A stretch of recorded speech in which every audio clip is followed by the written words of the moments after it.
The work conditions here are less than optimal.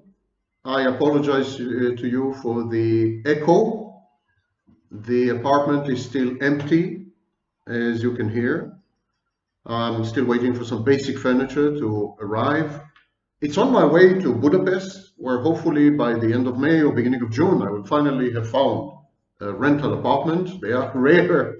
They are very, very rare. Trust me, this is unbelievable, especially in the center. So I'm stuck at this stage in the heartland in Israel, and it seems that I will be here for quite a while, longer than I've expected, and then when everything is ready there, I will move. But in the meantime, as you can see, there's very, very little to support life, let alone recordings. So I hope you can cope with the sound. It's irritating, and you have my apologies. As the apartment is fulfilled with furniture and carpets and I don't know what else, hopefully some of the sound will be absorbed and we have a more balanced presentation. So today I'm going to discuss transient narcissism, late onset narcissism. A narcissist for a day. A narcissist for a day. Can you, totally normal, totally healthy, suddenly become a narcissist? Is narcissism like, I don't know, the flu? Can you catch narcissism? Is it contagious or infectious? Narcissistic personality disorder, NPD, is a systemic or pervasive condition. It's very much like pregnancy. Either you're pregnant or you're not. And don't get started with all this he, she, transgender thing, okay? Either you're pregnant or you're not. Once you have narcissistic personality disorder, you have it day and night. It's an inseparable part of who you are. It is your personality. It is a recurrent set of behavior patterns centered around a lack of identity or identity disturbance so extreme that there's nobody there. It's an emptiness. But research by Rollingstam and others, going back to 1996, showed that there is a condition that may be called transient or temporary or short-term or late onset narcissism. And this is opposed in contradistinction to the full-fledged variety. Even prior to this discovery, there was something called reactive narcissistic regression. As people regress to a transient narcissistic phase, they adopt narcissistic behaviors, narcissistic traits, narcissistic ways of thinking, cognitions or cognitive pathways, and even suppress positive emotions the way narcissists do. And people regress to this condition when they are faced with a major life crisis which threatens their mental composure. Reactive narcissistic regression, reactive or transient narcissism, may also be triggered by a medical condition, an organic condition, and I have a video here dedicated to brain injury, traumatic brain injury, and how it's documented to have produced the equivalent, the full equivalent of narcissistic personality disorder. Brain injuries have been known for well over a century to induce narcissistic and antisocial traits and behaviors. So can narcissism be acquired? Can it be learned? Can it be provoked by certain well-defined situations? Robert B. Millman, professor of psychiatry at New York Hospital Cornell Medical School, thinks that it can. He proposes to reverse the accepted chronology. According to him, pathological narcissism can be induced in adulthood, by celebrity, wealth, and fame. Pathological narcissism can also be a reaction to the consumption of substances, illicit substances. For example, cocaine or alcohol. Both coke and alcohol induce states of mind which are essentially indistinguishable from narcissistic personality disorder, albeit for only a few hours, if the usage if the abuse of the substance is occasional. If the abuse of the substance is permanent, in other words, if we are dealing with an addiction to the substance, then the narcissistic state of mind becomes entrenched, and arguably the person becomes a full-fledged narcissist. We'll deal with this in the second half of the video, second half of the lecture. How does coke and alcohol, coke not Coca-Cola, cocaine, how do coke and alcohol make you a narcissist? Lydia Rangelowska suggested that narcissism or narcissistic reactivity is also an integral part of CPTSD in victims of traumatic narcissistic abuse. And this is a commonplace view. It's also been suggested by the likes of Judith Herman and others. So, acquired situational narcissism. When you start life as totally balanced, healthy, empathic, loving, caring, compassionate person, and then you suddenly become a raging, malignant narcissist or even psychopathic narcissist. Acquired situational narcissism.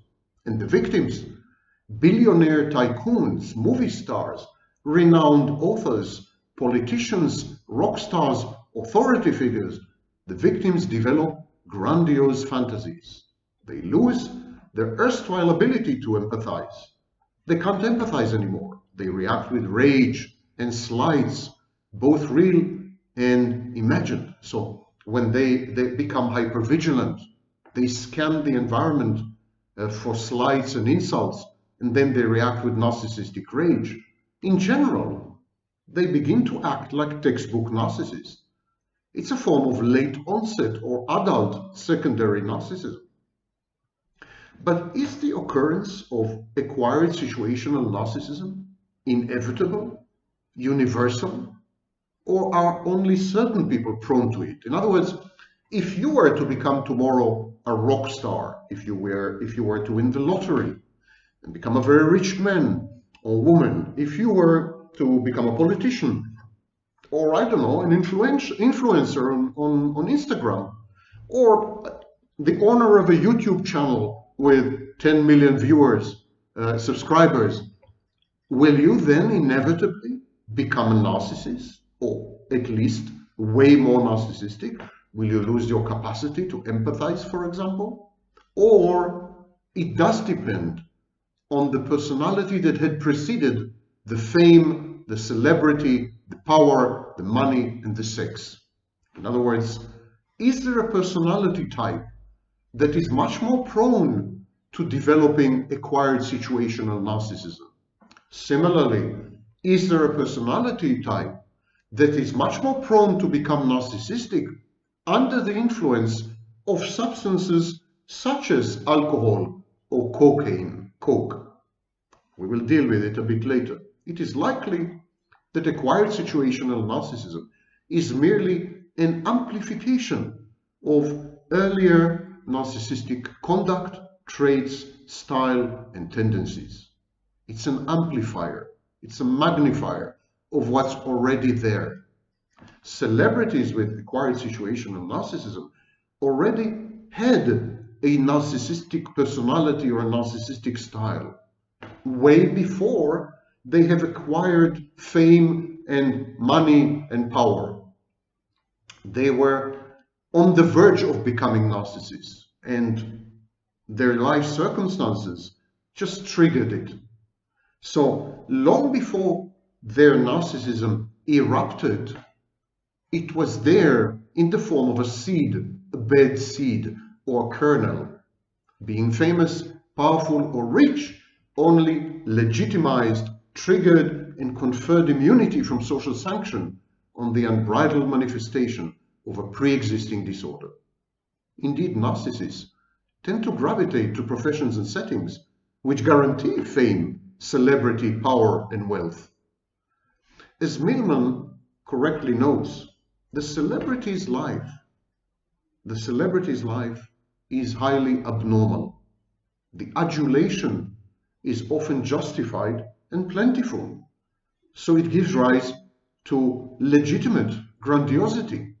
The feedback is biased and filtered and sycophantic. The criticism is muted and belated. Social control is either lacking or excessive and vitriolic, and such vicissitudinal existence is not conducive to mental health, even in the most balanced person. The confluence of a person's narcissistic predisposition, proclivities, and his pathological life circumstances this confluence gives rise to acquired situational narcissism. It borrows elements from both classic narcissistic personality disorder, ingrained and all-pervasive, and from transient or reactive narcissistic regression. Celebrities are therefore unlikely to heal once their fame or wealth or might are gone. Instead, their basic narcissism merely changes form. It continues unabated, as insidious as ever, but modified by life's ups and downs. In short, they will revert from overt and grandiose narcissism to covert, fragile, vulnerable, and shy narcissism, and back. Narcissistic collapse, is the mediator and the bridge between these two types. In a way, all narcissistic disturbances are acquired. Patients acquire their pathological narcissism by being exposed to and subjected to abusive or overbearing parents, peers, and role models. So narcissism is acquired, it's inculcated. Narcissism is a defense mechanism designed to fend off hurt and danger, and it is brought on by circumstances always, such as parental abuse in early childhood in the classic form, or celebrity, and all these circumstances are beyond the person's control. Social expectations play a role as well. Celebrities try to conform to the stereotype of a creative but spoiled, self-centered, monomaniacal and emotive individual. It's the romantic ideal, 18th century, and of course, German. A tacit trade takes place. The tortured genius. We offer the famous and the powerful all the narcissistic supply that they crave, and they in turn act for us, play act, the consummate, fascinating, albeit repulsive, narcissist. But acquired situational narcissism may occur in a variety of other situations, as I mentioned, for example, substance abuse, but also in other mental health issues. For example, take codependency. Codependence aiming to fend off knowing abandonment anxiety, and the same goes for borderlines. They can resort to, and they often resort to, evolving narcissistic and even psychopathic behaviors and traits. When faced with abandonment and rejection, real, imaginary, or anticipated, many borderlines and codependents become essentially narcissistic or psychopathic. And codependents, for example, can adopt a narcissistic role or even a psychopathic role to cater to the whims and the needs of their loved ones. In anomic societies and depraved cultural or religious settings, in cults and sects, people with a conformist bend tend to adopt antisocial modes of conduct and personal style, just in order to fit in, to belong, to be liked, and to be accepted. So, acquired situational narcissism is well documented. And now to substance abuse. Start with cocaine. The Massachusetts General Hospital Handbook of General Hospital Psychiatry, 6th edition, 2010, has this to say about cocaine intoxication. The symptoms of cocaine intoxication include euphoria and grandiosity, irritability or agitation, lack of sleep, dilated pupils, and psychomotor restlessness, pacing, hand-wringing, and so on. The effects of coke as any coke head can tell you, as any coke addict or coke user can tell you, the effects of cocaine are immediate, and they're very pleasurable, and they don't last long, which is why many people prefer to use coke than any other substance. Both coke and crack cocaine, both of them produce intense but short-lived euphoria, and they can make users very energetic, similar to caffeine. There's wakefulness, there is reduced hunger, but the psychological effects are even more pronounced and more startling, I would say. There's a feeling of well-being coupled with a grandiose sense of power and ability. The reality testing is shattered, and one's self-awareness is diminished considerably. So there's no perception of one's limitations, one's shortcomings, and so on. They're all gone by the wayside. There is this restlessness and anxiety mixed with a conviction that you can do, that there's nothing you cannot do, that you are essentially godlike.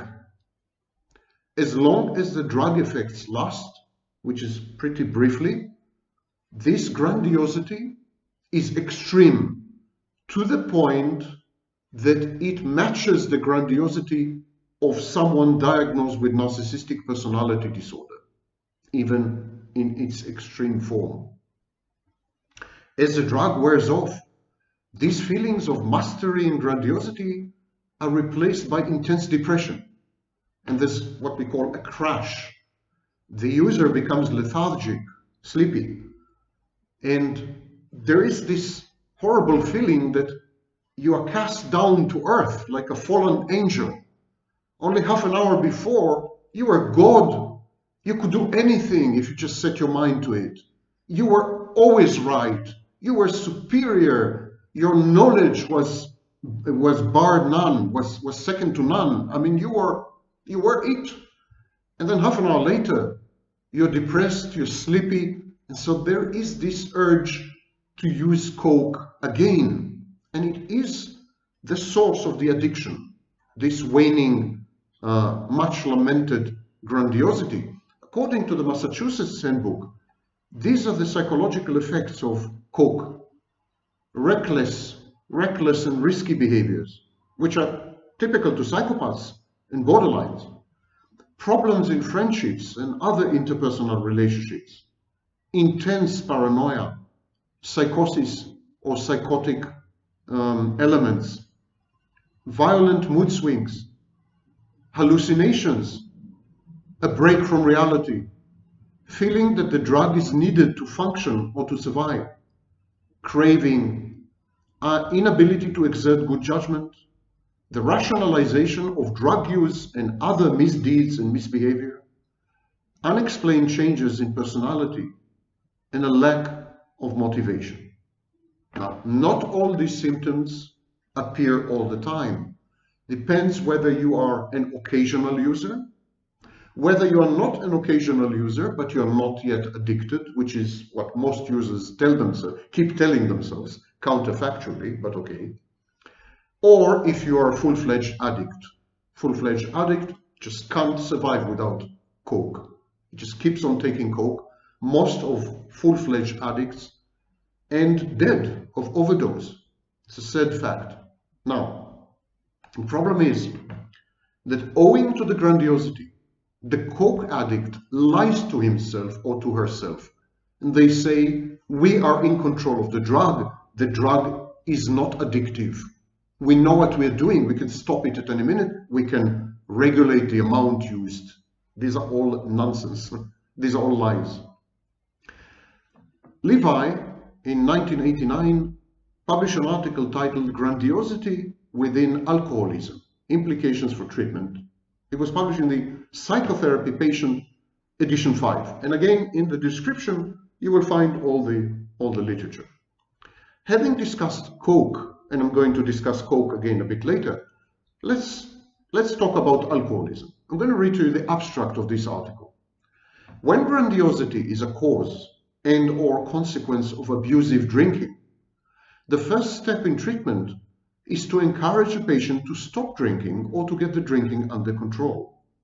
Among those patients whose grandiosity may have preceded their alcoholism, their drinking is given first priority, and grandiose and narcissistic issues are addressed later when needed. Hospitalization may be indicated if the acknowledgement of a drinking problem precipitates major depression.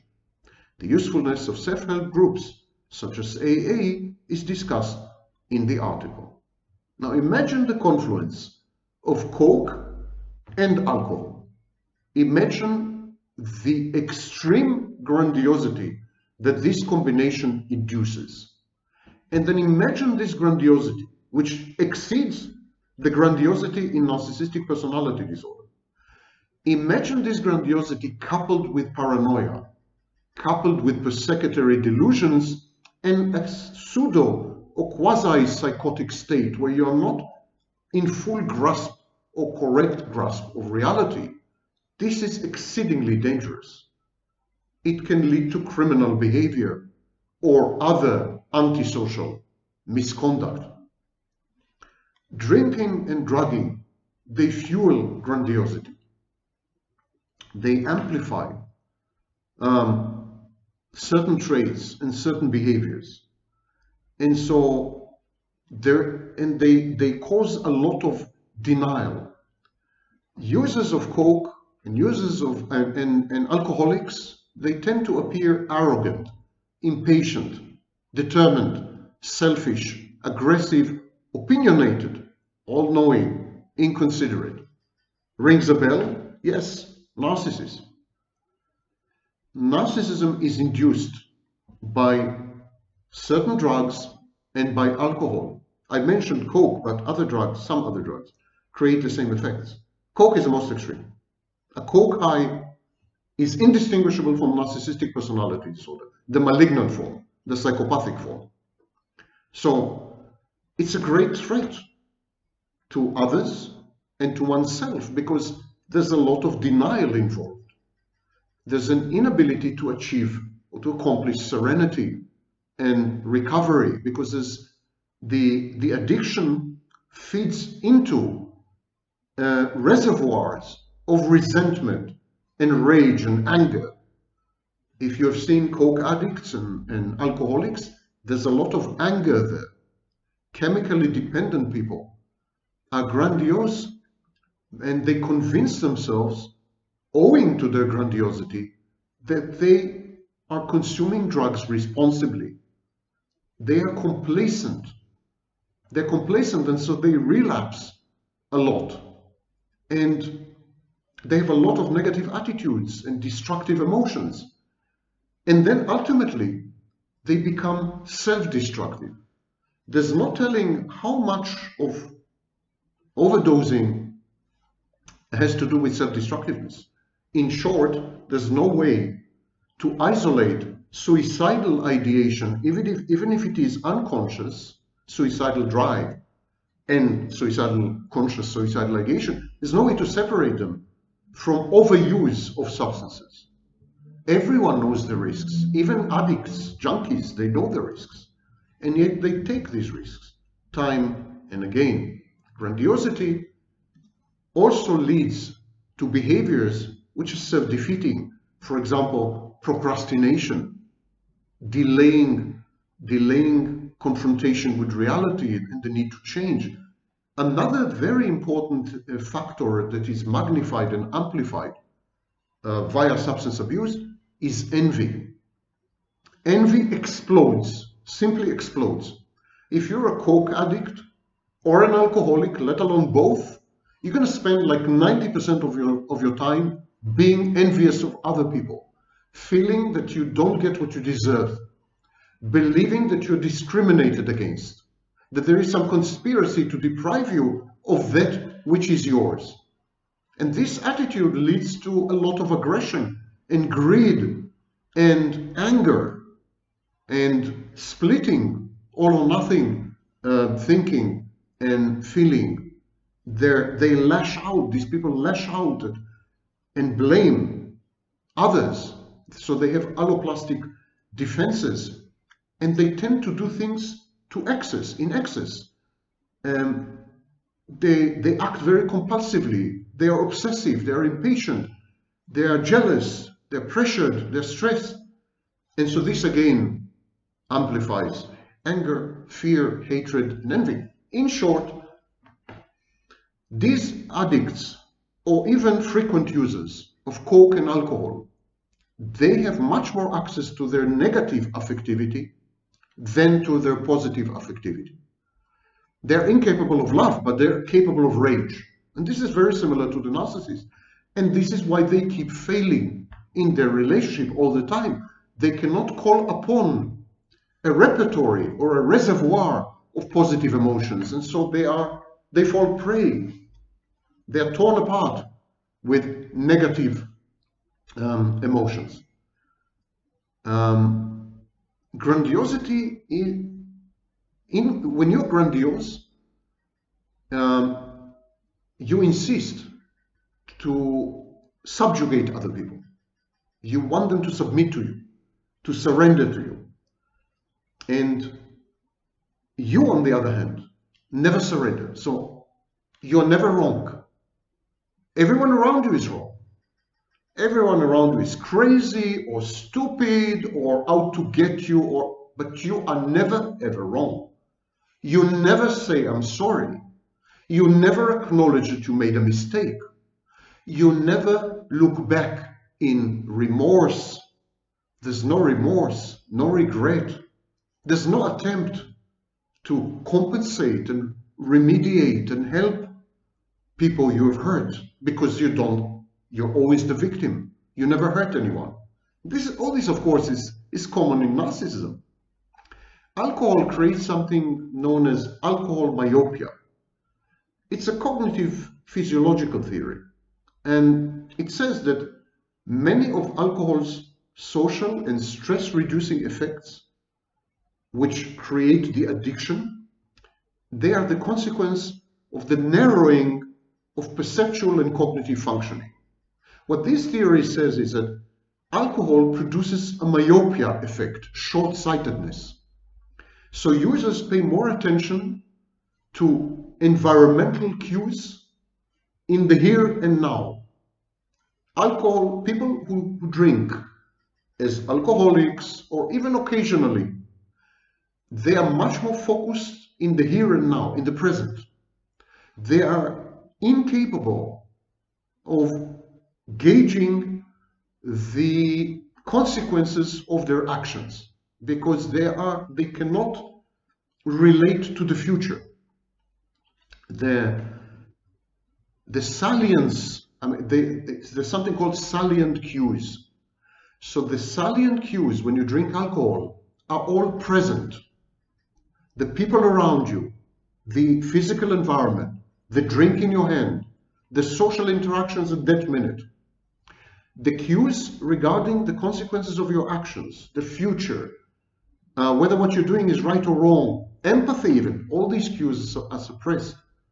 So you're like a short-sighted person. And these myopic effects, they cause intoxicated people to respond only to the immediate environment. It limits their ability to consider future consequences of their actions. And so they can't regulate their reactive impulses. The behavior changes, decision-making processes are suppressed, executive functions are affected, and there are cognitive deficits. Overall, the alcohol myopia theory is that intoxicated people, drunk people, they act rashly, recklessly, and they choose simple solutions even when the problem is complex. But in this theory of alcohol myopia, one of the main observed phenomena is self-inflation. Alcohol consumption alters your self-image. When you drink, your self-image changes. Alcohol enhances feelings of self-appraisal and even narcissism. I'm quoting from one of the articles that you can find in the description.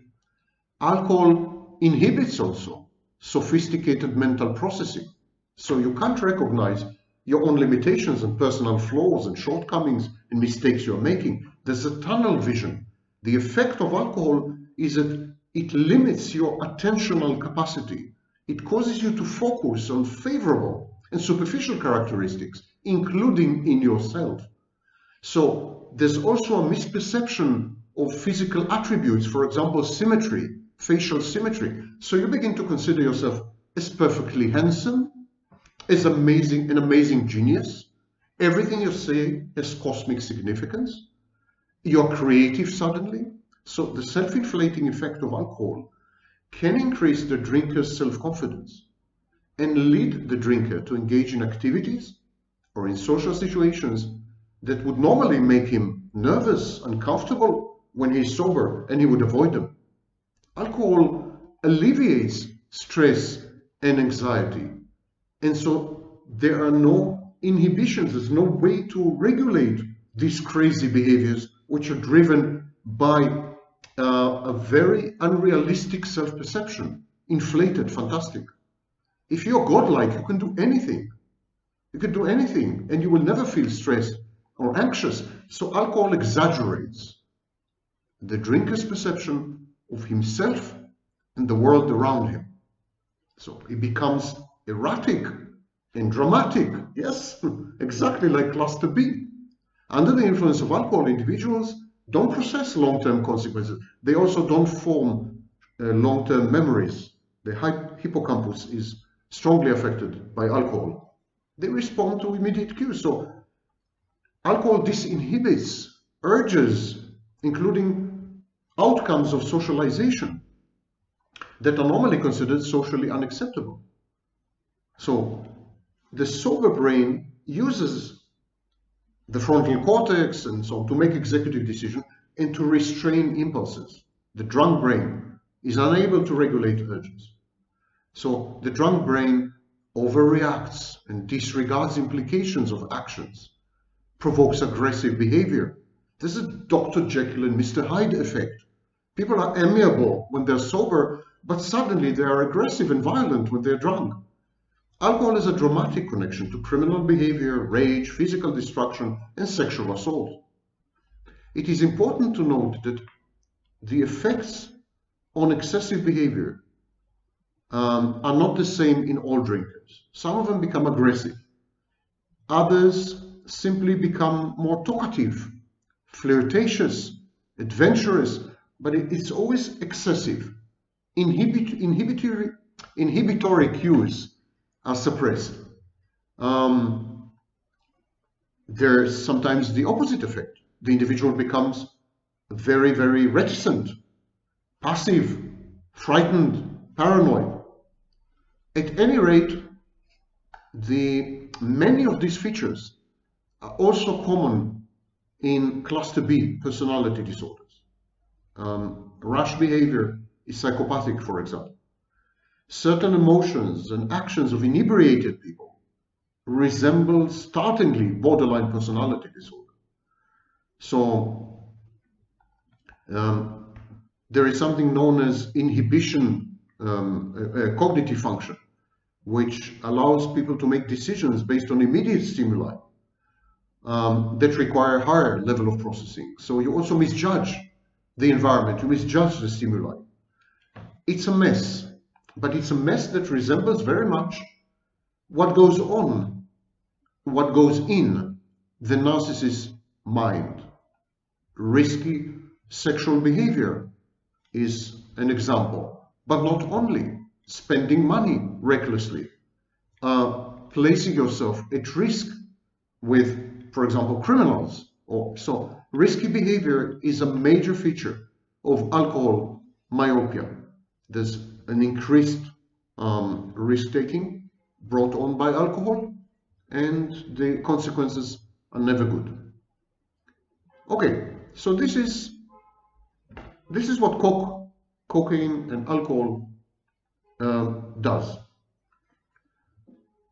There are many other, of course, effects and impacts. They're not directly related to narcissism or to psychopathy, so I will kind of skip these. I want to read to you the abstract of an article published in the Journal of Experimental Psychopathology. The article is titled Addicted to Self-Esteem, Understanding the Neurochemistry of Narcissism by using cocaine as a pharmacological model. It was written by Alina Kastner-Bosek, and she says in the abstract, there are pronounced behavioral and neuroimaging parallels between cocaine abuse and narcissism. Although the observed commonalities are not specific to cocaine as opposed to other types of addiction, we argue that the relatively constrained molecular actions of cocaine, more importantly the covariance of narcissism-like behaviors with cocaine use, build a strong case for taking the known effects of cocaine as a starting point for addressing the hitherto under-investigated neurophysiology of narcissism. I'm going to read this again because that's a shocking statement. What she actually says is that the use of cocaine is utterly indistinguishable as far as the body is concerned, utterly indistinguishable from full-fledged narcissistic personality disorder. So, I repeat, we argue, she says, that the relatively constrained molecular actions of cocaine, and more importantly, the covariance of narcissism-like behaviors with cocaine use, built a strong case for taking the known effects of cocaine as a starting point for addressing the hitherto under-investigated neurophysiology of narcissism. In this review, she continues, we discuss the potential relevance of cocaine abuse as a pharmacological model for narcissism. We outline previous research on the role of monoamines across several domains affected in narcissistic personality disorder and subclinical narcissism, namely selected personality traits, social behaviors, emotional empathy, and self-referential processing. We propose that dysregulation in dopamine signaling might underlie addiction-like features of narcissism, and that altered serotonergic signaling may account for affective components of narcissism, and in particular explain the differences between grandiose and vulnerable subtypes. In conclusion, we provide recommendations for future research. Another article, I'll conclude with another article titled Grandiose and Vulnerable Narcissism, Associations with Alcohol Use, Alcohol Problems, and Problem Recognition. The authors are Logan, Welker, and others. It was published in 2019, and the results of the study, grandiose narcissism was a positive predictor of alcohol consumption and a positive, good evaluation of alcohol-related problems. Vulnerable narcissism was a positive predictor of alcohol-related problems, problem recognition, readiness to change, and problem expectancies. The results speak to the effects that different types of narcissism have on alcohol use, alcohol problems, and attitudes toward alcohol problems among young adults. Sorry, this was not the last article. The next article is Linda Brannon and Jesse Feist, published in Health Psychology, and it's actually a part of a book titled Introduction to Behavior and Health, 6th edition, Thomson Wadsworth, 2017. And in this article, there is a bibliography, which I strongly recommend. So this is it. Acquired situational narcissism can be either the outcome of changing life circumstances, acquiring fame, celebrity, money, wealth, and power, or it can be the outcome of substance abuse, even if the substance abuse is occasional, even when it's one time. Someone who drinks alcohol, someone who uses coke, becomes briefly someone with narcissistic personality disorder and even psychopathic features. So a psychopath and a narcissist.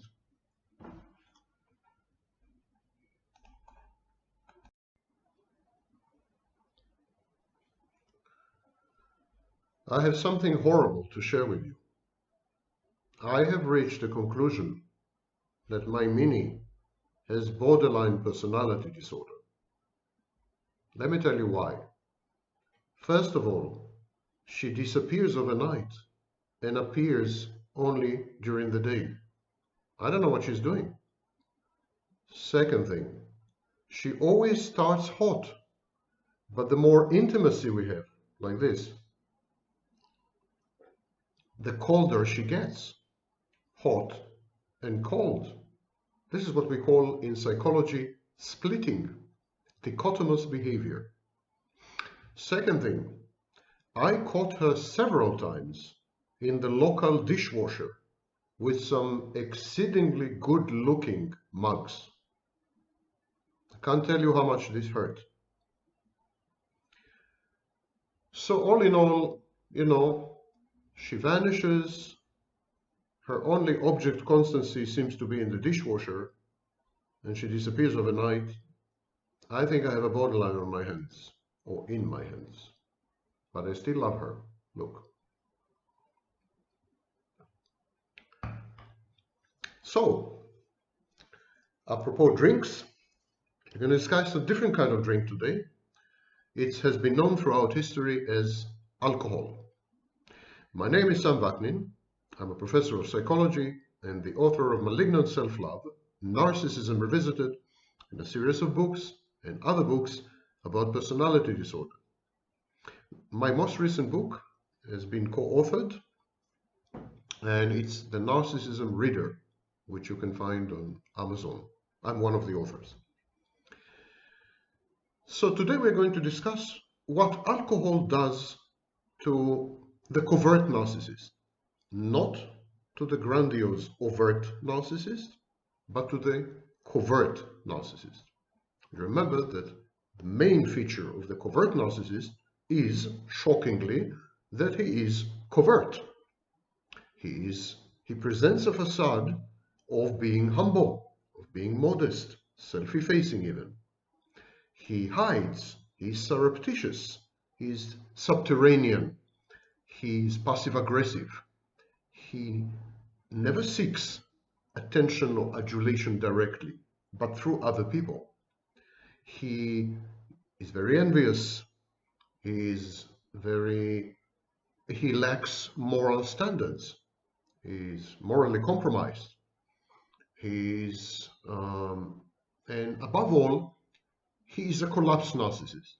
He's a narcissist who failed to obtain narcissistic supply in the classical ways of reaching out to the world, going out to potential sources of supply, and then grooming them or converting them into active sources of supply. It's bad enough as it is, but it gets much worse when the covert narcissist gets drunk, gets wasted, when the covert narcissist teams up with alcohol.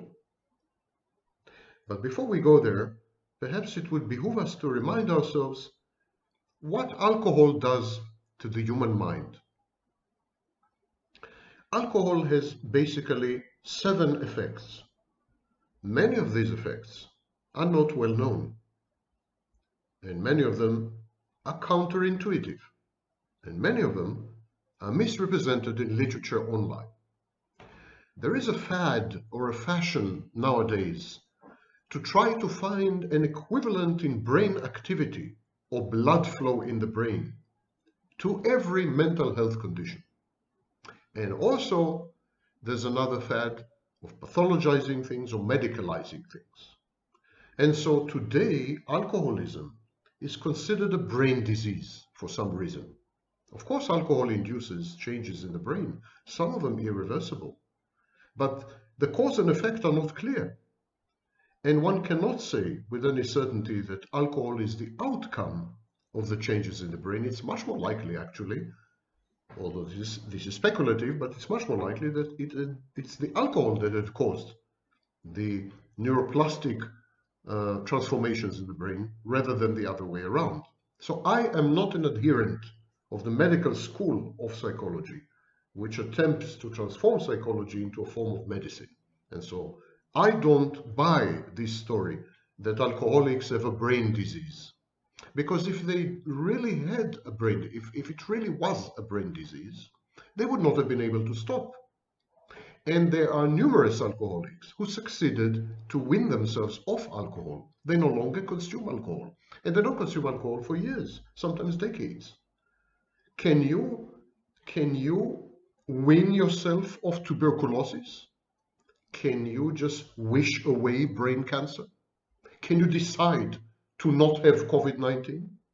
I mean, so in my personal opinion, as someone who had been trained in medicine and in psychology, I don't buy this story that alcoholism is a brain disorder.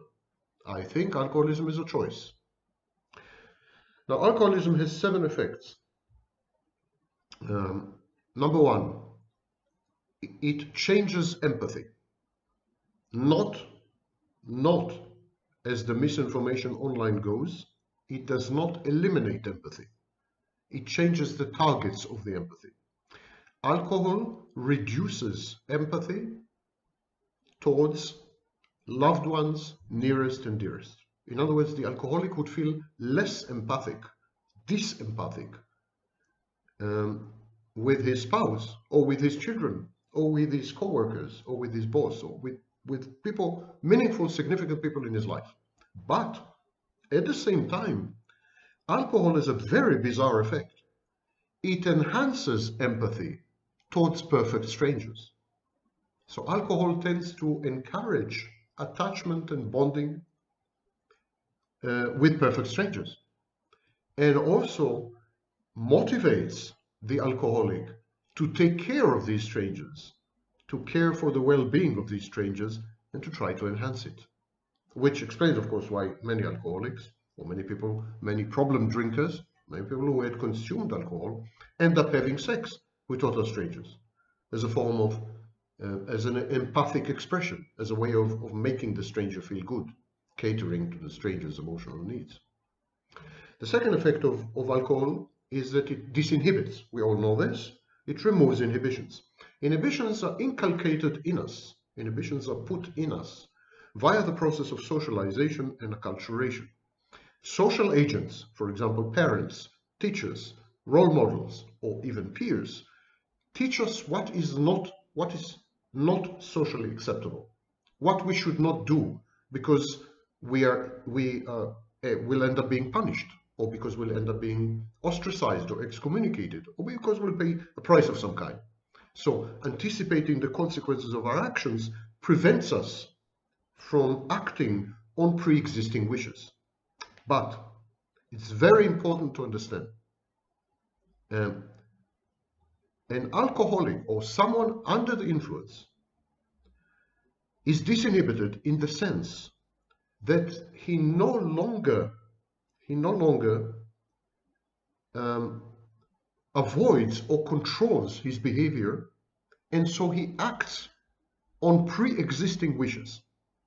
In other words, if someone under the influence tells you the next day, I really didn't want to do that. I didn't want to do it. I can't believe I did this. It's not me. I mean, I'm shocked. I'm surprised. I don't believe a word of it. He wanted to do whatever he had done. He wanted to aggress. He wanted to be violent. He wanted to sleep with that beautiful woman. He wanted to do all these things, or she wanted to do all these things. But she didn't dare. When sober, we have these social constraints. We have these voices, introjects in our head, which tell us, don't do this. It's not nice. It's not okay. It's not moral. You will be punished. These are called inhibitions. Alcohol removes these voices, silences them, and then we're free to act on our real wishes. But these wishes predate the alcohol. These wishes exist in our mind. A woman enters a bar, she sees a drop-dead gorgeous heartthrob guy at the end of the counter. She wants to have sex with him. She will not, because she's married and she loves her husband. But after a few drinks, her empathy towards her husband will vanish, and she will act on her wish. She will have sex with that gorgeous stranger, because she's disinhibited. The next effect is colloquially known as beer goggles. It simply means that under the influence of alcohol, we find other people, especially people of the opposite sex, if we are heterosexual, We find other people much more attractive than we would have found them without alcohol. So alcohol affects our perception of attractiveness of other people. One of the ways alcohol does this is by having an effect on the part of our brain, on the center of our brain, that perceives symmetry. We are naturally attracted to symmetrical faces. And when we drink, we perceive everyone to be symmetric. Even very asymmetrical people are perceived by us to be symmetrical. So our symmetry perception is affected by alcohol, and we regard everyone as symmetric with symmetric faces, and so as attractive. Attractiveness is enhanced. And this is why, again, many encounters with alcohol end up in casual sex with partners which the next morning we find to be very, very unattractive physically. The next thing alcohol does, it disguises hesitancy. If you feel like a fraud, if you feel like an imposter, if you feel that you are acting the role, acting, for example, the gender role, if you feel that you're not really a man, but you're acting the man, you're not really a woman, you have low self-esteem, low self-confidence, you have body image problems, but you're acting the woman. So if you feel that you're acting, if there is this pause for thinking, pause for planning, pause for, if there is this hesitancy, this delay, microsecond delay, which normal healthy people don't have, alcohol helps to disguise it. If you want to act in a certain way and you have to think about it, it doesn't come to you naturally and automatically, but it's part of a script, it's part of an act. When you raise the glass you buy time, you simply buy time, and you are able to camouflage the hesitancy, you're able to camouflage the delay by engaging in an activity which is socially acceptable, drinking, and this activity makes you also look more sophisticated, more of the world, so to speak. Of course, I'm not talking about getting wasted or getting drunk. This is the opposite effect. But at the very beginning of the evening, if you raise a glass and you drink, you are sophisticated and you are disguising your hesitancy. Drink also provides for an alibi or an excuse. Alcohol provides for an alloplastic defense. In other words, the next morning you can say, it wasn't me, it was the drink. It's the drink's fault. The alcohol made me do it. I would have never done it had I not been drunk. I got drunk and he got lucky, etc., etc. So these are alloplastic defenses. The sixth effect is memory. Alcohol affects memory from the very beginning. From the first imbibing of the tiniest amount of alcohol, the memory begins to be affected. When you reach a certain level, a certain concentration of alcohol in your blood, your long-term memory shuts off. The hippocampus region shuts off, and you're unable to form long-term memories. And this is known as alcoholic brownout or alcoholic blackout. So memory is affected. But prior to that concentration, even when the concentration is lower, short-term memory is affected, and there are memory gaps. In other words, alcohol is dissociative. Ironically, alcohol is also depressive. It creates depression. It emulates and imitates a dysphoric state. But that comes much later. First, it disinhibits. And then it depresses. And throughout this, it helps you to dissociate. Dissociation is also egosyntonic, because you can claim, I don't remember what I've done, or I don't fully remember what I've done, or I've been so out of it, I've been so wasted, The seventh and last effect of alcohol is known as alcohol myopia. Alcohol encourages stereotypical grandiosity. In other words, alcohol renders the drinker a narcissist, a temporary narcissist. It's kind of acquired situational narcissism.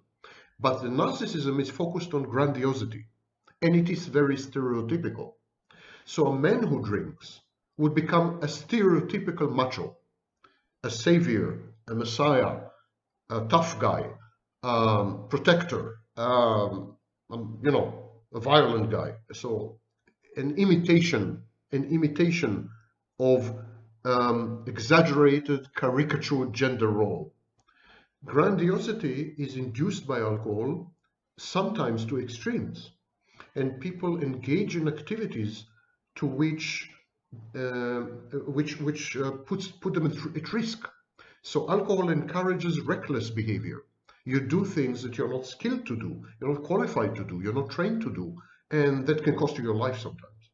Similarly, women, for example, would go into a hotel room with a perfect stranger they've never met before, they know nothing about, and so they end up being sexually assaulted. It's a form of grandiosity. Nothing will happen to me. I'm immune. I'm invincible. So this grandiosity affects recklessness. Okay, these are the effects of alcohol. Alcohol serves several psychological purposes, several psychological needs very effectively. And this is why alcoholism is so intractable, difficult to get rid of, difficult to treat.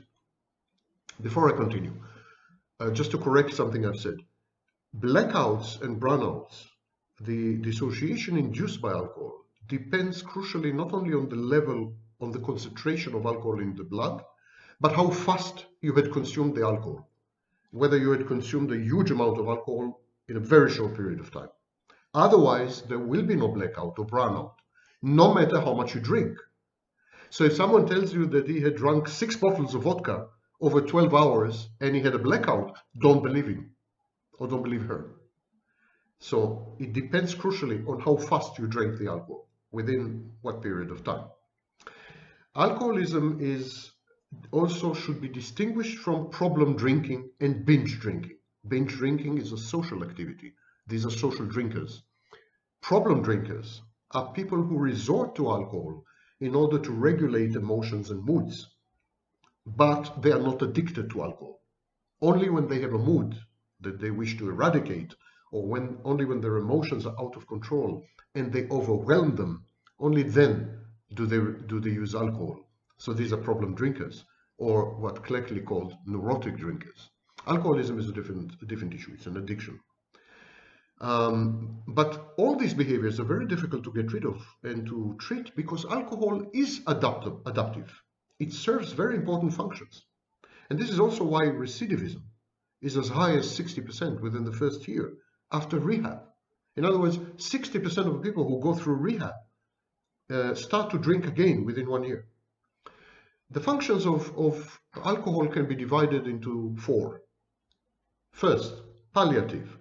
It helps the alcoholic, or it helps the person under the influence to cope with dissonance, with pain, with frustration, with anxiety, with anger, with stress, with sadness, with panic, with other negative emotions, with other mood disorders. This is palliative drinking. Then there is restorative drinking. Helps the alcoholic to restore his or her self-confidence and self-esteem via the aforementioned grandiosity. Also helps people to re-enter fully or occupy fully gender roles as men or women, especially men and women who have body image issues. The third function of alcohol is disinhibitory. It lowers inhibitions. Alcohol legitimizes narcissistic traits and behaviors like lack of empathy, extreme selfishness, a sense of entitlement, or cheating on your loved one. It allows the alcoholic to express his or her repressed promiscuity and aggression, traits that he or she find ego-dystonic when they are sober. In other words, when the person under the influence is sober, she dislikes or he dislikes or finds denigrating or unacceptable promiscuity or aggression. But under alcohol, she or he allow themselves to behave this way. Alcohol legitimizes it. Alcohol renders the alcoholic much more sociable, for example, much more grandiose, much more sociopathic, to use a colloquial term. The alcoholic becomes volubly defiant, hates authority figures, feels in control or in charge of others and of the situation, capable of doing anything she puts her mind to, irresistibly attractive, charming, charismatic, and unfettered by rules or social mores. The alcoholic or the problem drinker says, I can do whatever the hell I want to. No one will tell me what to do.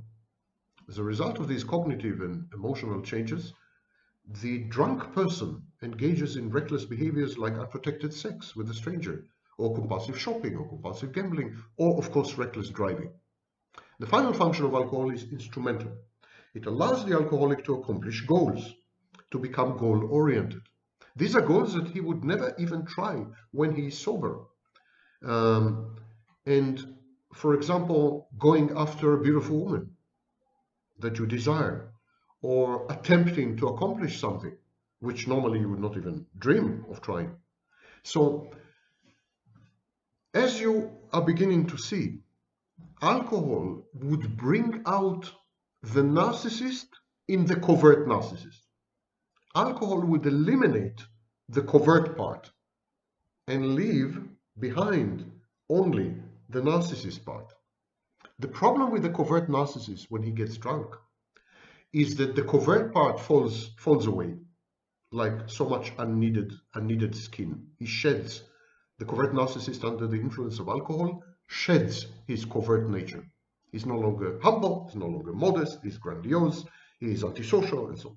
The problem with the covert narcissist when he gets drunk is that he also becomes psychopathic. I have another video which I advise you to watch, where I explain the transition from doormat covert narcissist to a primary psychopath. Now, this transition is often encouraged by alcohol. In other words, covert narcissists induce this transition on purpose by drinking. Covert narcissists drink in order to become primary psychopaths, in order to have Dutch courage. Dutch courage, alcohol gives you courage. So they are doormats. Covert narcissists are doormats. They are afraid of the world. They are terrified of the limelight. They are avoidant. They're socially shy. They're pseudo humble, fake modesty. They are very wary of challenges because they can't take rejection and failure and criticism and disagreement, much more so than the narcissist. They're very hypervigilant, much more than the classic narcissist. So they have all this, and it constrains them, it constricts them. It makes them people pleasers on the one hand, and on the other hand, it narrows their lives. They live like in a tunnel vision. They have a tunnel. And so they want to break out. They're like prisoners, hostages of their own disorder, and they want to break out. And one way to break out is to disinhibit and become grandiose at the same time. And alcohol does that for the covert narcissist. So many covert narcissists drink on a regular basis. And they are problem drinkers or binge drinkers. When they want to socialize, they drink. When they want to have sex, they drink. When they want to go after a sexual target, they drink. When they get cold feet, they drink. Whenever they're faced with stressful situations, with performance anxiety or abandonment anxiety, or whenever they want to go after unattainable targets or targets they perceive to be out of their reach normally, and so on, they would drink.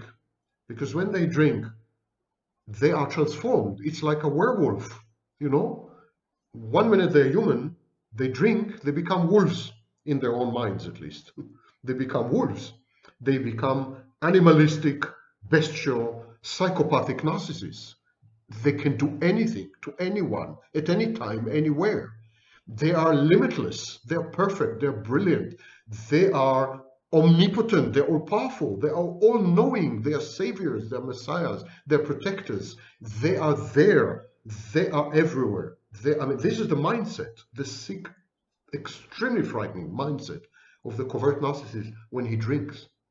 And this is why some people ask me, I consider covert narcissism by far the most dangerous type of either narcissist or psychopath. Nothing terrifies me more than a covert narcissist. I have witnessed, over 25 years, I have witnessed covert narcissists when they undergo this transformation under the influence of alcohol. They cheat on their loved ones, fiancé, girlfriend, wife. They have sex with totally inebriated and intoxicated sex partners. I'm not saying the sex is not consensual or consensual, but it's a fact. I have seen them when drunk not giving a damn on professional obligations, on proper conduct, on moral standards. I mean, they give up, they are utterly out of control. And they have so much pent-up rage, so much pent-up frustration and aggression and envy, that when these are let loose, they're like the hounds of hell. They're like the four horses of the apocalypse. There's nothing more frightening, nothing more intimidating, and nothing more repulsive than a drunk covert narcissist. He suddenly transforms from this non-entity into this extreme, psychopathic, narcissistic, grandiose byak of a non-human, and monstrous, with no standards, no rules, no empathy, no consideration, no thought for others, utter unmitigated recklessness, and the ability to damage, hurt, and ruin everyone around them. And I'm saying this in professional settings, when they pick up strangers in a bar, I mean, you name it, whatever the setting is, in a family, I mean, whatever the setting is, the covert narcissist plus alcohol is an exceedingly bad idea. Here's the problem: habituation.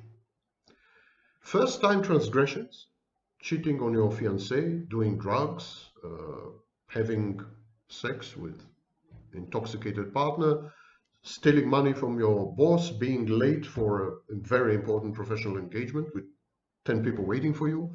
I mean, all these things, acting immorally in other ways, pretending to know things you don't know, all these things under the influence of alcohol. These are when the covert narcissist does it for the first time, it involves emotional preparedness. Covert narcissists would engage in this kind of behavior when they're bored, when they're frustrated.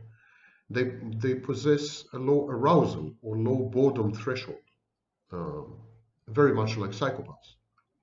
And so they have this kind of background substrate. And then add to this disinhibition induced by the alcohol, overcoming guilt, overcoming shame, overcoming peer pressure,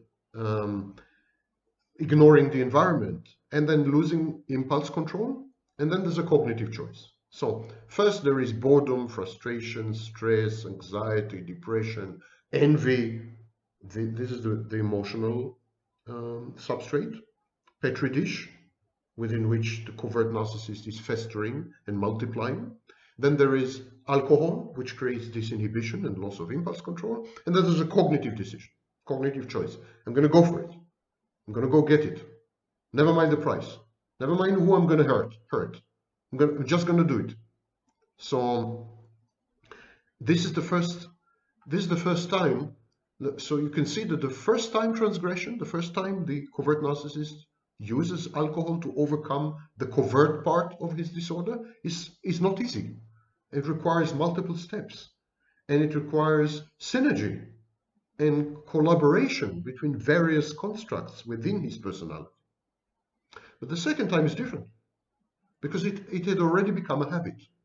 First of all, the covert narcissist discovered the charms and the magic of alcohol. He realizes after the first time that alcohol made him a different person. He did score with that girl. He did end up with someone else's money. He says to himself, wow, that's the winning formula. All I have to do is, down a few drinks and I'm a different person. I'm a narcissist. I'm a go-getter narcissist. I'm a daredevil psychopath. I'm self-efficacious. I can do it. There's a giant inside me waiting to wake up. Now you understand why I consider these messages by a variety of coaches to be extremely pernicious and dangerous messages. So the second time the covert narcissist uses alcohol is very different. It had become a habit with practiced moves. Habituation often leads to addiction. It's a form of compulsion. It's a confluence of physiological and psychological factors that conspire to render the newly formed behavior a pattern of behavior. It's the thrill of the illicit or the dangerously risky and reckless. Self-destructiveness and masochism go into it. Affirmation of oneself as bad, unworthy object, and on the other hand, in control. Someone who can get things done, someone who everyone is frightened of. So, all-empowering, omnipotent. And there's, of course, all this goes with the bodily effects. It's a witch's brew. Covert narcissist under the influence is like he had consumed Macbeth's witch's brew. And there are two types of habits, intensive and extensive. Intensive habits are, for example, smoking, binging on food, libation. The intensive habits cater to and satisfy a limited array of needs and cravings, predilections and proclivities, pathologies and wishes. They are easier to dispense with because they satisfy a limited set of needs. So these needs can be satisfied otherwise or can be ignored. But extensive habits, like, for example, cheating on your spouse or antisocial conduct, these are very difficult to get rid of because they gratify and they reflect the totality of the personality, its quirks, its idiosyncrasies. When you cheat with someone, it's not only that part, the genitalia that are involved. It's all of you. All of you. Even in a one-night stand, it's all of you. The serial adulterer brings into play every aspect and dimension of who she is or who he is. Only a miracle will slow her down. Same goes for the drug addict or the pathological gambler or the alcoholic. So what I'm saying is that the alcohol satisfies so many needs and reduces so many deficiencies in the covert narcissist that it becomes an extensive habit. When the covert narcissist drinks, he perceives himself as much more than he is. And he also perceives his deficiencies, his defects, his deformities, his problems as gone. He says, wow, alcohol not only makes me a different person, it also heals and cures me of everything that had troubled me before, everything that pulled me down, everything that kept me hidden. I'm no longer a collapsed narcissist. Alcohol eliminates the collapse. It makes me perfect, makes me brilliant, makes me self-efficacious. I can do things if I only put my mind to it, plus alcohol. So I have to put my mind to it and then imbibe, drink a little, and then I'm all good. I'm all set to go. I'm gonna get there. I'm like a rocket. I'm unstoppable. I'm invincible. It's to someone like the covert narcissist who spent all his life being a doormat, a failure, a loser, a defeated person, to suddenly experience this ability to extract beneficial outcomes from the world, to suddenly experience efficacy, efficiency, to suddenly be able to act upon the environment, make the environment do what you want. This in itself is intoxicating. You don't need alcohol for this. Now, if you add alcohol to this, it disinhibits you, so you're free to do these things. You know what? In many ways, the covert narcissist is right. When the covert narcissist drinks, he becomes a narcissist. And narcissism is largely egocentric. In other words, narcissists are proud of who they are. They're happy with who they are because they think they're the next stage in the evolutionary ladder. They think they are much better adapted to life and to reality than normal people. They hold neurotypicals, they hold normal people, healthy people, in contempt and disdain because they belong to an inferior race. They are like the Neanderthals. All other people are Neanderthals, and the narcissist is the Cro-Magnon. He is the future. And so the covert narcissist feels even less than the Neanderthals. He feels like a failed Neanderthal. But then when he drinks, he suddenly belongs to the elite of narcissists. He suddenly joins the fraternity of narcissists. He gets rid of his covert label, and he becomes full-fledged narcissist. a member of the fraternity of the elite, the future rulers of the world. Who can resist this? Not the covert narcissist. The abuse of substances such as alcohol and drugs provides the addict with much more than a fuzzy feeling or a high. This is why it is nearly impossible to eradicate or to reverse, and recidivism rates are stratospheric, as I mentioned. The daily consumption of the substance is ritualized, involves special implements. The day is structured around securing the drugs or the alcohol, imbibing, injecting, smoking, sniffing, snorting at regular intervals. And in this sense, drugs and alcohol are very much like an institutionalized religion. It's an exoskeleton. It prevents the addict from falling apart, from disintegrating. And the addict wakes up in the morning, and so the drugs and alcohol provide him with goals.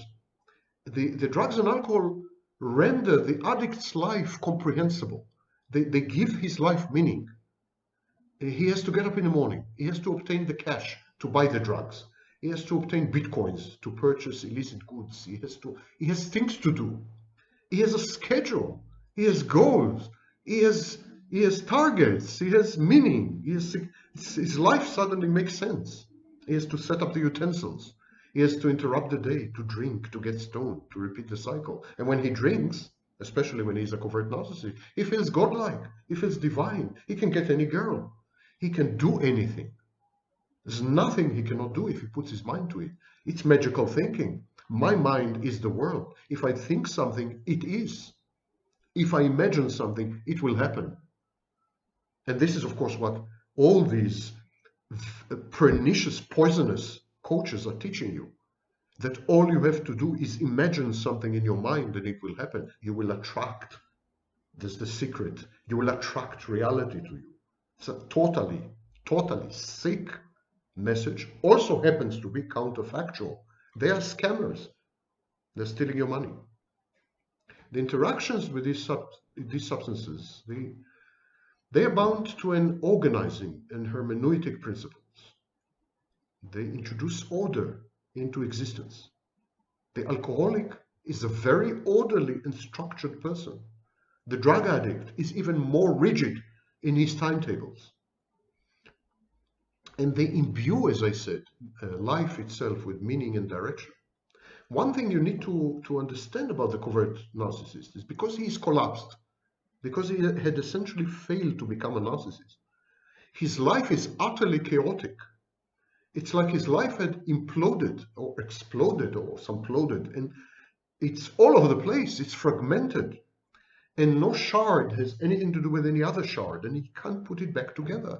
And even if he tries, the glue is visible, and it's not holding under the tiniest stress. It falls apart again. And same with borderline, by the way. In this sense, covert narcissism and borderline share this low level of organization of personality. The alcohol helps. Alcohol is the glue. Alcohol helps the covert narcissist put all these pieces together so that they make sense. And what is the sense? Grandiosity. Who else has this sense of the world? The narcissist, the classic narcissist. So when the covert narcissist drinks, he becomes a classic narcissist. He organizes the world around his newfound grandiosity. Alcoholics and drug addicts congregate also. They get intoxicated, or wasted, or stoned, or high, usually socially, together. So alcohol also provides the covert narcissist with a social setting, with a social context, with social activity. It's a form of social drinking is a form of getting integrated into a network or interacting with other people. Covert narcissists, by definition, are covert because they have what Adler called an inferiority complex. They regard themselves as defective, deficient, inadequate, zeros. And suddenly when they drink, they're heroes, from zero to hero, in no time. And they're heroes to others. Who are these others? Fellow drinkers. They go to a bar, they go to a pub. They pick up 3 or 4 or 5 men and women around them, and they all drink together. And they know well that they may end up going to bed with one of these men or women. So there's this added bonus or benefit. There's a future, there's a prospect, there's hope, there's fun, there's fantasy. Consider alcohol, social drinking, and sex. Alcohol encourages its habitués to socialize. It makes them more outgoing and self-confident, as I mentioned, but it does not alter choices. Rather, alcohol affects goal-seeking behaviors by increasing grandiosity, increasing confidence, eliminating empathy, and elevating short-term gratification of impulses, urges, and desires over consideration of long-term consequences. I'm just summarizing what I said before. Alcohol also enhances the perception of attractiveness of potential mates, as you remember. So it often results in reckless casual sex. But can you decide to not have cancer? Can you decide to not have tuberculosis or AIDS or bipolar disorder? Of course not. Once you have contracted these conditions, you need intervention of one kind, medication, or another, surgery, to heal or somehow to suppress these conditions. And so alcoholics make people who drink, alcoholics or not alcoholics, problem drinkers, alcohol abusers, that's the official clinical term, they make choices. It's choice. It's not a disease. And so back to social drinking and to the effect alcohol has on perceiving attractiveness in others. I want to elaborate a bit on this. Attractiveness is gender neutral. Of course, depending on the genders involved in the interaction, it may lead to sex, to romance, to bromance, or to any other outcome on a spectrum of friendship and collaboration. But both men and women react with attraction or with repulsion to other men and women. Attractiveness is a composite of character traits and behaviors. But to be deemed attractive, these character traits and behaviors have to conform to social and cultural mores, prejudices, preferences, biases. What would be considered attractive in one civilization or culture or society would be judged off-putting, totally repulsive in another. Language also plays a role. Stinginess can also be described as frugality, for example. Eloquence can be described as verbosity, self-care as vanity, self-confidence as narcissism. So there are two components here. One, any interaction has a social dimension or is culture bound, depends on culture and societal context, but also depends crucially on language. Context is influential. Peer consensus is crucial. Women find more attractive men who are always in the company of other women. It's a fact. The time of day, alcohol consumption, events immediately preceding the encounter, all of them determine attractiveness. And surprisingly, body shape and good looks are less crucial and far more variable than they're made out to be by evolutionary biologists and by MGTOWs and incels and red pillars and black pillars and other pillars. Actually, consistently in studies, we have demonstrated that body shape and good looks are not important. In different parts of the world, opposite body shapes, lanky versus fat, for example, attract, and criteria of beauty are disparate. It seems that in determining attractiveness, and when I say attractiveness, I want you to understand not only sexual attractiveness, but social attractiveness, the wish to spend time with that person. It seems that the mind plays the biggest role. The brain is indeed the largest sex organ and the largest social organ. Intelligence, resourcefulness, optimism, charisma, attentiveness, empathy, self-assurance, sense of humor, kindness, creativity, generosity, all these are far more critical than possessing the right kind of body. And so the covert narcissist has serious deficiencies in all these departments, at least in his mind. It's not always the objective reality, but definitely in his mind, he feels utterly inadequate and deficient. Alcohol compensates for that, covers up for that, renders him attractive, and again, attractive not only sexually, attractive socially, for example, to socialize with other people. So it renders him attractive. He feels much more self-confident, much more. But the problem with the covert narcissist is that the compensatory wave is not a wave, it's a tsunami. In other words, because he has very primitive defenses like splitting and so on, he goes from one end of the pendulum, I'm a zero, I'm a nobody, I'm inadequate, I'm a doormat, I'm stupid, I should please people. He goes from this end to this end. I'm perfect, I'm brilliant. I mean, he goes from total beta gamma male, or beta gamma or dog, or I don't know what you want to call it, to the absolute extreme in narcissism. Like from, again, as I said, from zero to hero. And it is this enormous swing, compensatory swing, that renders the transition, especially when watched from the outside, observed from the outside, renders the transition very creepy. There's something very wrong with the covert narcissist when he drinks. Something awry. You feel that, you know what, had I been a religious person, I would have said demon possession. You feel he's overtaken by another entity. Of course, it's not another entity. It's compensatory features in his mind.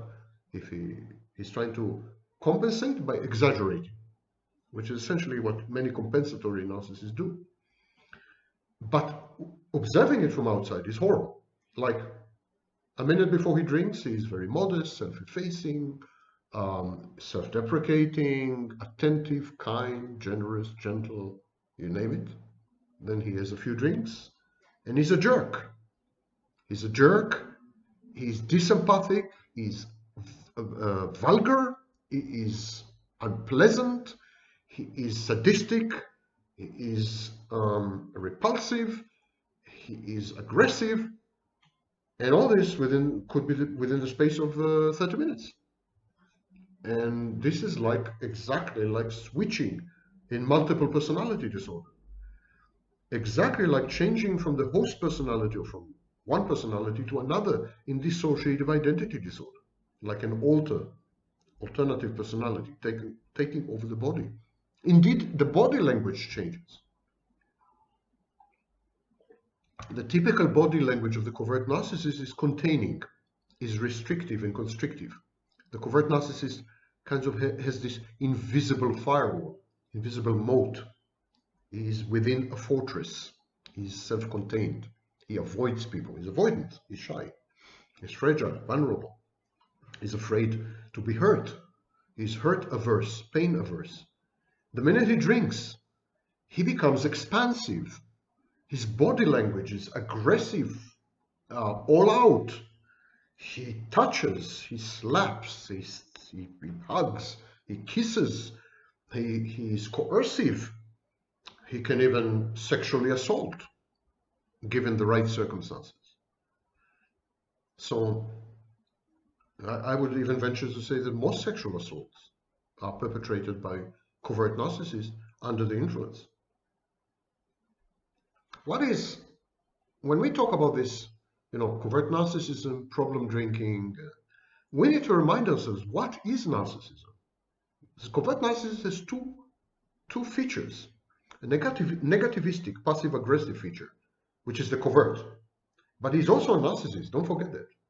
An inverted narcissist is a narcissist. It's a codependent with narcissism. A covert narcissist is a passive-aggressive with narcissism. These are narcissists. And pathological narcissism is an addiction. It's an addiction to narcissistic supply. Attention, bad and good. Narcissistic supply is a drug. It's a narcissist's drug of choice.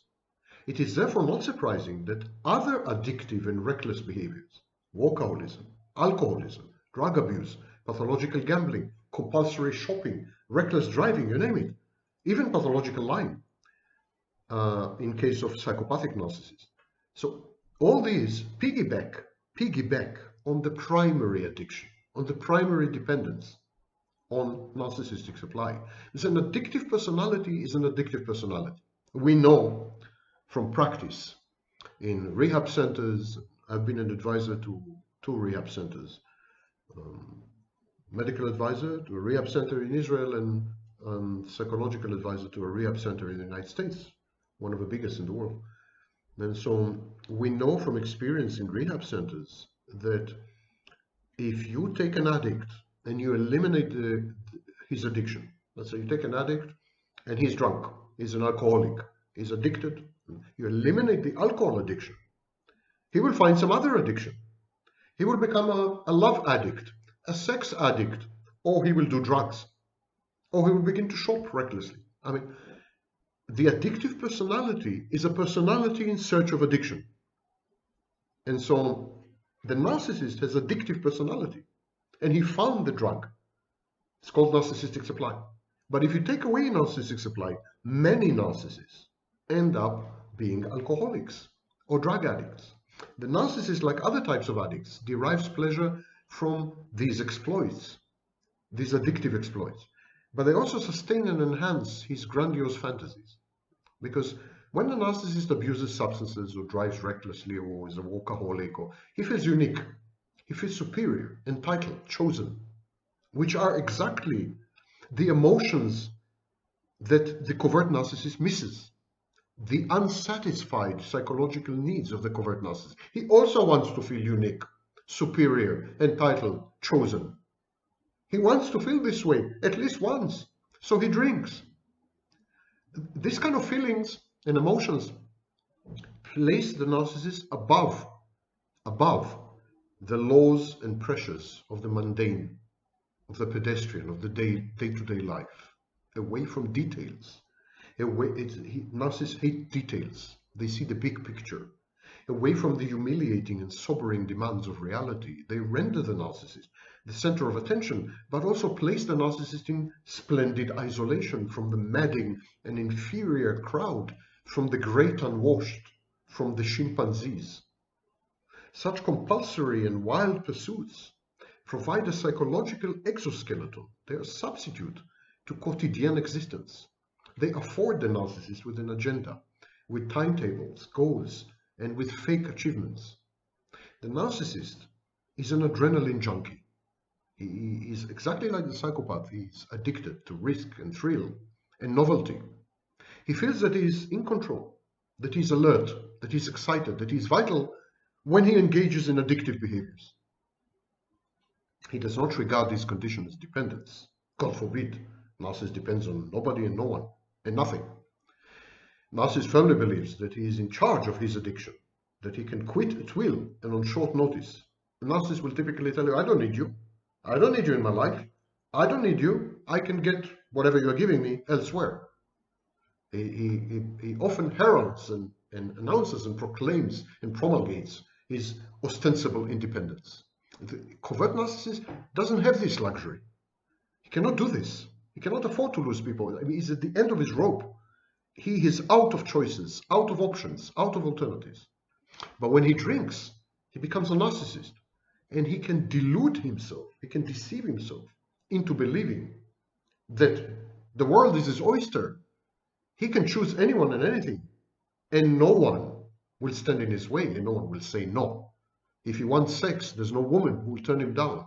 If he wants money, there's no man who will not give it to him. If he wants the job, he will get it. And this is precisely, again, the message that scammers and con artist coaches sell all around the world, many of them with millions of followers. The narcissist denies his cravings for fear of losing face. Because if the narcissist were to admit that he needs something, that he craves something, and then not get it, there will be a slap in the face. There will be a challenge to his grandiosity. The narcissist believes that he's omnipotent. He can do anything. He's all-powerful. He's godlike. So if he wants something and doesn't get it, that reminds him that he's not. It mortifies him, this mortification. So narcissist prefers to say, I don't want it. This is cognitive dissonance. How to resolve cognitive dissonance?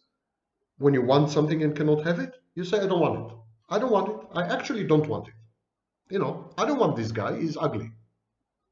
I don't want this girl. She's stupid.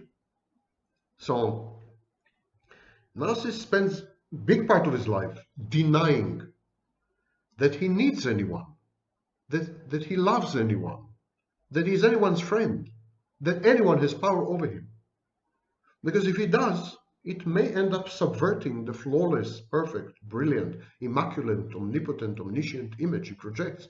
It may end up subverting his godlike or divine self-imputed status. It reminds me that Spinoza, Baruch Spinoza, who was a Jewish philosopher, he suggested that God cannot want anything.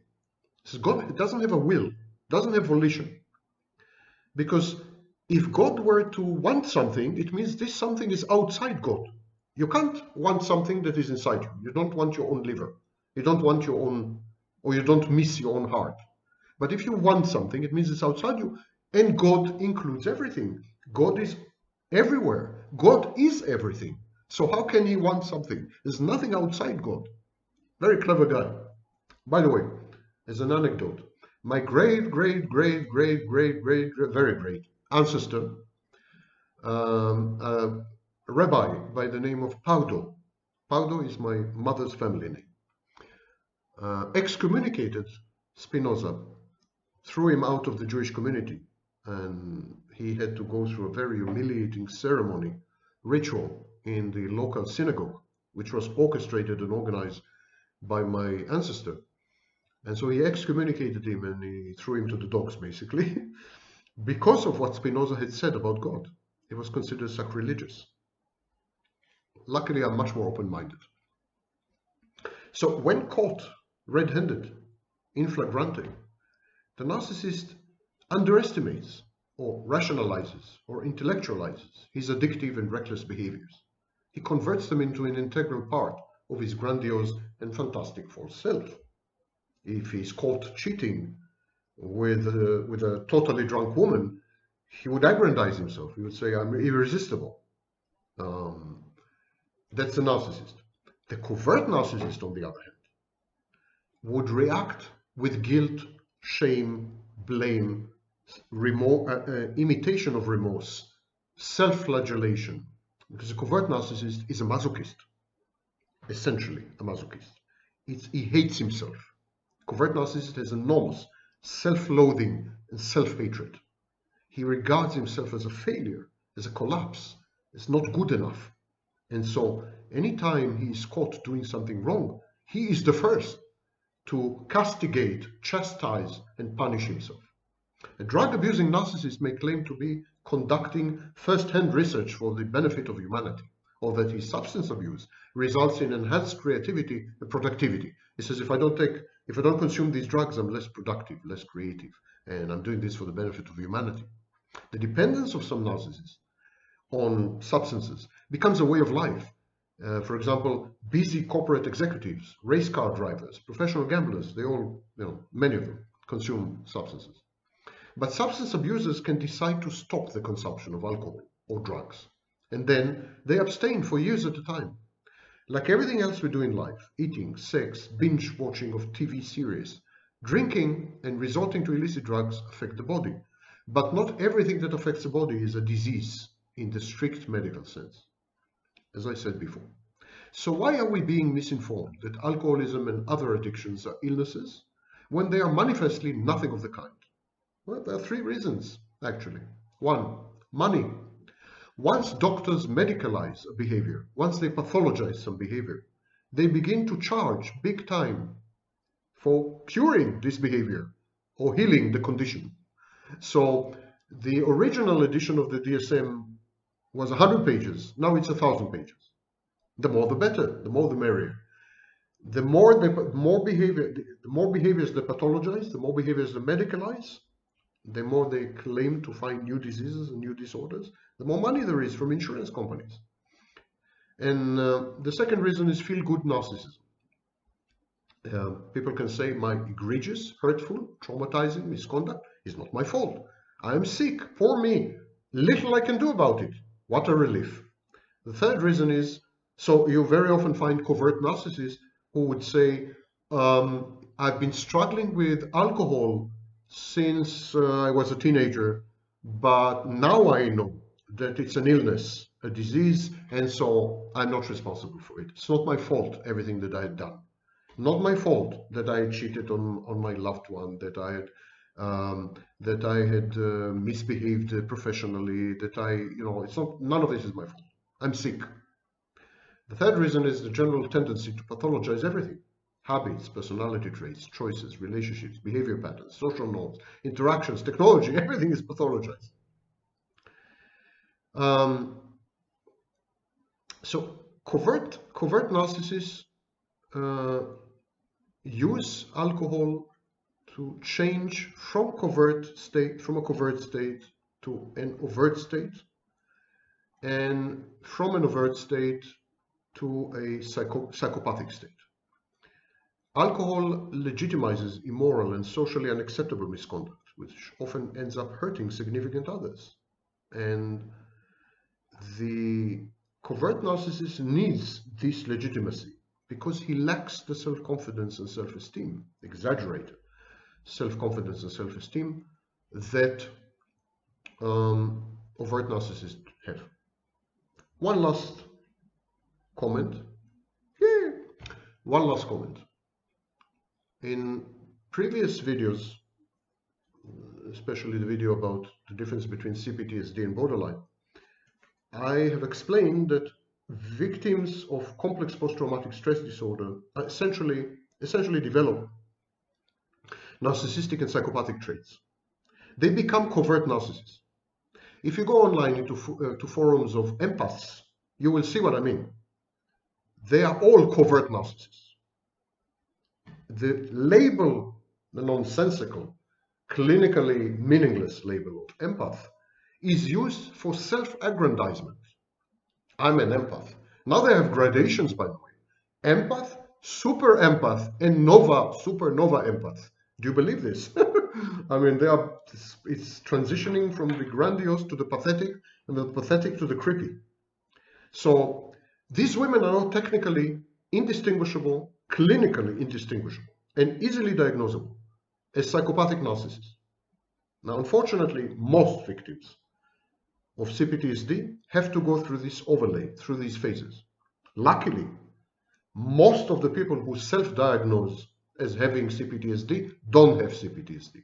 It's another form of self-aggrandizement. My abuser was so horrible that I ended up with CPTSD. He is special. My abuser is special. My narcissist is special. So that makes me special.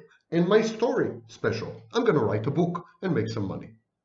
So it's really a swamp, a cesspool.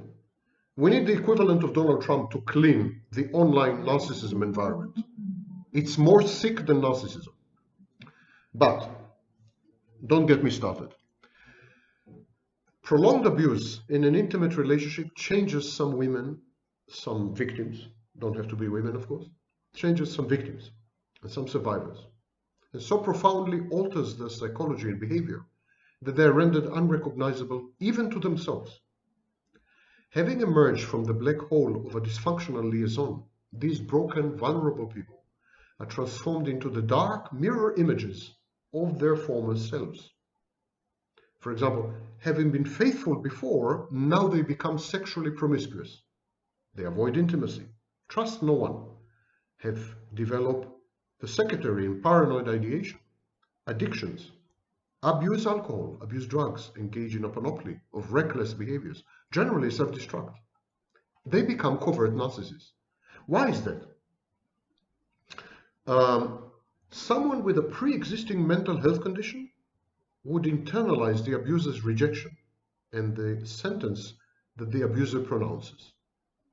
What's the abuser's message? The abuser's message is, you're worthless, you're bad, you're a slut, you're stupid, you're crazy, you're repellent, whatever. And the victim internalizes this, introjects it, accepts it as part of his or her identity. And the victim begins to behave in ways that conform to her abuser's already internalized voice, to the introject, confirm the verdict that he had passed, confirm his observations. And such congruence is intended to avoid dissonance and inner conflict. So if the victim were to disagree with the abuser, it would have created conflict and dissonance, which are the things the victim tries to avoid the most. Victims try to avoid dissonance and conflict. The drunk person, during an alcohol-induced state, is fully aware of what she's doing, who he's doing it with, whether what she's doing is right or wrong, and if he is hurting loved ones with his promiscuity, immoral or antisocial or even criminal acts. And during the entire episode of being under the influence of alcohol, she or he makes multiple choices and decisions based on rational analysis and emotional states. It's not true that people under the influence are not in control. They are 100% in control. And that's why, of course, people under the influence of alcohol go to prison. They are held accountable for the misbehavior. So it's true that alcohol affects orientation, reasoning, moral sense, short-term memory, decision-making, and sometimes long-term memory. It's true, but these effects are minimal. All these executive functions are intact. The only thing that is truly affected irreparably, if you consume a huge amount of alcohol within a very short period of time, is long-term memory. Some people who experience this the next morning have zero recall of what had happened during the blackout or the brownout. And this is precisely why sometimes it's very difficult to tell a drunk person from a merely inebriated person, from a social drinker, or from a sober person. They all appear to be fully present, fully cognizant throughout the incident, and they are. Motor functions are affected. So, you wobble a bit, you swagger, motoric functions are affected. There's a tendency to repeat the same sentences over and over again, but that's more or less it. This is the only effect of alcohol. So it's a magic, it's a charm, it's a spell, it's a magic solution for the covert narcissist. The effects are minimal, where, it doesn't impair him. But when he consumes alcohol, he becomes a legend. He becomes a monster. He like an overt, like a classic narcissist. When he consumes alcohol, he doesn't care about anything or anyone but himself. Behavioral inhibitions are down. Empathy towards his nearest and dearest is turned off or redirected at strangers. A sense of invulnerability, invincibility, omnipotence, impunity sets in.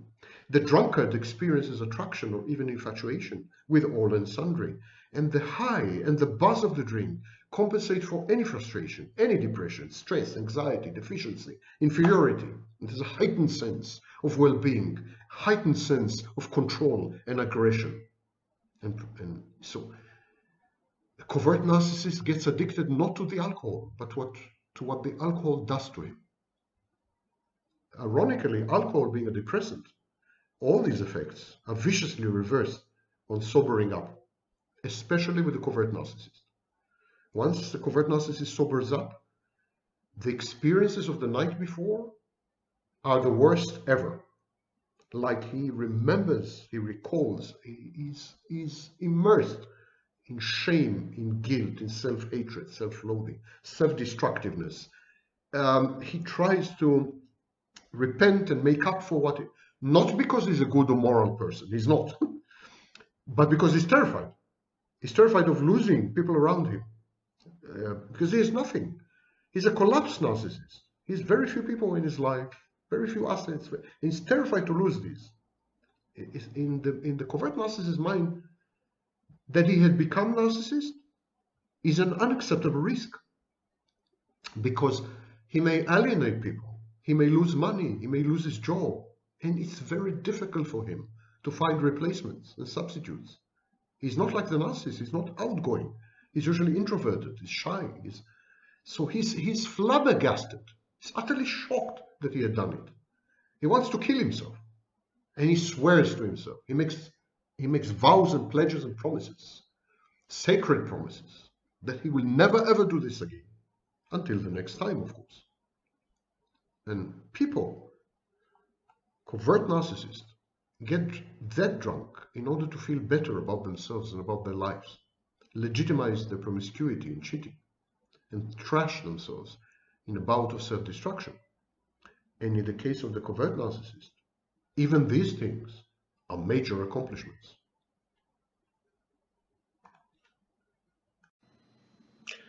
My name is Sam Vaknin. I'm the author of Malignant Self-Love, Narcissism Revisited. Pathological narcissism is an addiction to narcissistic supply, attention, admiration, adulation. This is the narcissist's drug of choice. He actively seeks attention in order to regulate his sense of self-worth. It is therefore not surprising that other addictive and reckless behaviors such as workaholism, alcoholism, drug abuse, pathological gambling, compulsory shopping, reckless driving, and even compulsive lying piggyback on this primary dependence on narcissistic supply. The narcissist, like other types of addicts, derives pleasure from these exploits, but they also sustain and enhance his grandiose fantasies as unique, superior, entitled, and chosen. These addictive behaviors place him above the laws and pressures of the mundane and away from the humiliating and sobering demands of reality. They render him the center of attention, but also place him in splendid isolation from the madding and inferior crowd. Such compulsory and wild pursuits provide a psychological exoskeleton, external skeleton. These addictive behaviors are a substitute to quotidian existence. They afford the narcissist with an agenda, timetable, goals, and 4 achievements. The narcissist, being an adrenaline junkie, feels that he is in control, alert, excited, and vital when he does drugs, when he drinks, when he drives recklessly, when he gambles pathologically, and even when he lies. He does not regard his condition as dependence. The narcissist firmly believes that he is in charge of his addiction, that he can quit at will and on short notice. The narcissist denies his cravings for fear of losing face and subverting the flawless, perfect, immaculate, and omnipotent image that he is trying to project. When caught red-handed at one of these addictive behaviors, the narcissist underestimates, rationalizes, and intellectualizes his addictive and reckless behaviors.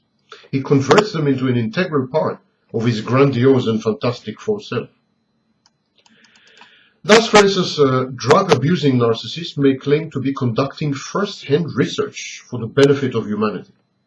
He may say that his substance abuse results in enhanced creativity and productivity for the benefit of mankind. The dependence of some narcissists becomes a way of life. Busy corporate executives, race car drivers, or professional gamblers may all be narcissists engaging in these behaviors. The narcissist's addictive behaviors take his mind off his inherent limitations. They divert him from his inevitable failures, from his painful and much feared rejection, and they serve to bridge what I call the grandiosity gap, the abyss between the image that the narcissist projects, his false self, and the injurious truth, his drab reality, his shabby existence. This gap is very painful for the narcissist, and he uses these compulsive, reckless behaviors, doing drugs, drinking, gambling, recklessly driving, pathological lying, uses these behaviors to bridge the gap. This conduct relieves his anxiety, resolves the tension between his unrealistic expectations of life and his inflated self-image, and the incommensurate achievements, his low position and status, his non-recognition, his mediocre intelligence, his non-existent wealth, and his less than impressive physique. Thus, there is no point in treating the dependence and recklessness of the narcissist without first treating the underlying personality disorder. The narcissist's addictions serve deeply ingrained emotional needs. They intermesh seamlessly with the pathological structure of the narcissist's disorganized personality, with his character faults, with his primitive defense mechanisms. Techniques such as 12 steps may prove more efficacious in treating the narcissist's grandiosity, rigidity, sense of entitlement, exploitativeness, and lack of empathy. This is because, as opposed to traditional treatment modalities, The emphasis is on tackling the narcissist's psychological makeup, rather than on modifying his behavior, or merely modifying his behavior. The narcissist's overwhelming need to feel omnipotent, all-powerful, and superior can be co-opted in the therapeutic process. Overcoming an addictive behavior can be, truthfully, presented by the therapist as a rare and impressive feat, worthy of the narcissist's unique mettle. It can be presented to the narcissist as a challenge. If he is truly omnipotent and all-powerful and superior, can he stop his habits? Can he cease to take drugs? Can he not drink anymore? It's a challenge, and the narcissist will rise to the challenge merely in order to support his fallacious self-image and to restore his self-confidence, self-esteem, and sense of self-worth. Narcissists fall for these transparent pitches surprisingly often. But this approach can also backfire, unfortunately. Should the narcissist relapse, which is almost a certain occurrence, narcissists are recidivists, well, should he relapse back to his old habits, he will feel ashamed to admit his fallibility, his need for emotional sustenance, and his impotence. He is likely to avoid treatment altogether then, and convince himself that now, having succeeded once to get rid of his addiction, he is self-sufficient and omniscient. He needs no one. He can do it all by himself next time. So, it's a double-edged sword, playing up to the narcissist for self, co-opting it, leveraging it to cure the narcissist of his addictive behaviors may backfire. Next time around, the narcissist may be too ashamed to admit reality and may sort of go into a delusional mode or phase and live forever in a fantasy world where he is in control regardless of his uncontrollable urges and behaviors.